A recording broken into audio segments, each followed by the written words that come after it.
Այս մարդիկ որևէ ազդեցություն չեն կարող ունենալ որևէ բանի վրա, այս մարդիկ պարզապես կատարում են հրահանգներ, հիմնականում նախագահական ադմինիստրացիայի կողմից, այլ մարմինների կողմից, եւ եթե այսօր հրահանգը այն է, որ կարող եք գնալ շփվել հայերի հետ, մի քիչ մեղմել ձեր դիսկուրսը, օգտագործել օրինակ տեղանուններ, որոնք չեն գրգռում հայաստանյան կողմից, օրինակ Հայաստան ժամանած փորձագետներից մեկը տարիներ շարունակ Երևանը Իրևան էր անվանում, հիմա այո, այդ փոփոխությունը տեղի ունեցել, ավելի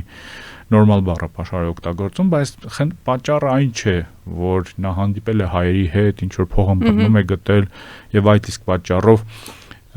սկսել է ավելի քաղաքակիրթ ձևով իրեն պահել, պատճառը այն է, որ պարզապես կա այդպիսի հրահանգ, հիմա մենք Վաշինգտոնից հետո մասնավորապես մենք տեսնում ենք, որ